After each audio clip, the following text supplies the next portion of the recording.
Hello children. Today we are going to start with a new topic of current electricity, and the name of the topic is Kirchhoff's laws. Now let's start with the objectives of today's topic. State Kirchhoff's laws. Using circuit diagrams, explain Kirchhoff's laws. State the applications of Kirchhoff's laws.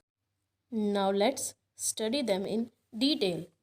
Children, Ohm's law can be used to analyze simple circuits only.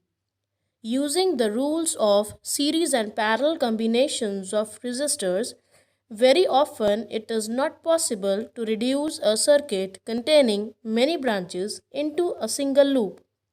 For analyzing more complex circuits, Kirchhoff's laws are used. Gustav Robert Kirchhoff formulated two rules for analyzing multi-loop circuits. Now let's start with Kirchhoff's first law. Children, Kirchhoff's first law is also known as junction rule or current law. The law states that algebraic sum of currents entering through a node is zero. Students, in this diagram you can see here there is a node and the currents are passing through the node. Since these currents have different directions, so we need to apply the junction rule here. The sum of the currents entering a node is exactly equal to the sum of the currents leaving the node. That is sigma in equal to 0. Here n equal to 1 till capital N. Let's apply Kirchhoff's first law in the given diagram. Students, you can see a node here. Various currents are passing through this node, but the direction of these currents are different.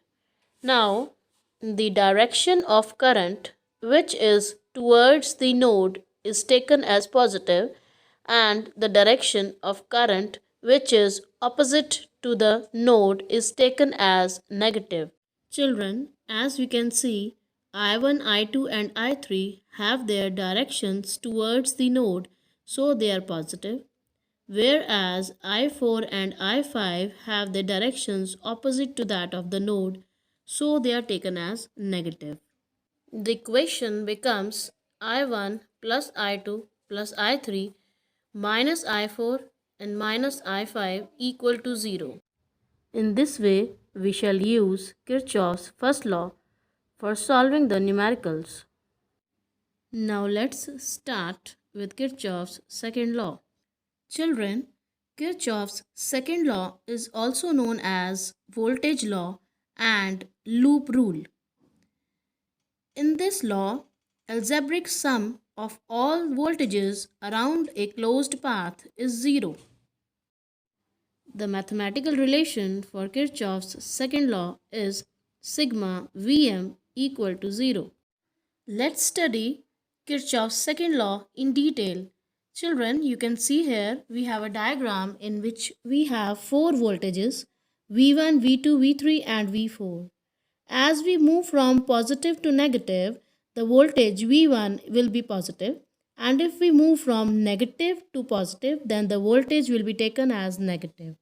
And ultimately, on adding all the voltages, we will get the result. So I hope you have understood this diagram, students. Let's take another example. Here we have a circuit in which we have labeled it as ABCD. Now students, applying Kirchhoff's second law on the loop ABCD, we will get Vs equal to IR1. I is taken as positive as the direction of the loop is from B to C and the direction of current is also along BC. Similarly, IR2 is also taken as positive as the loop is from C to D and the current is also flowing in the same direction. Children, if we reverse the loop, that is, if we take the loop as ADCB, then the value of voltage will be minus Vs. The reason is we are now moving from negative to positive. The direction of current is opposite to the direction in which the loop is moving. The loop is from D to C and the direction of current is from C to D. Hence, they are taken as negative. The equation becomes minus Vs equal to minus IR2 minus IR1. But we can see here the net result comes out to be same. From here we can conclude that on reversing the loop the result comes out to be same.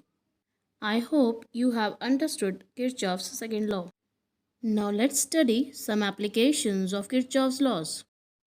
Kirchhoff's laws are used in circuit simulation softwares. They are also used in finding the potential differences between the nodes. Moreover, they are also used for analyzing the circuits which contain EMFs, resistors, and capacitors. I hope you have enjoyed viewing the video. Thank you, children.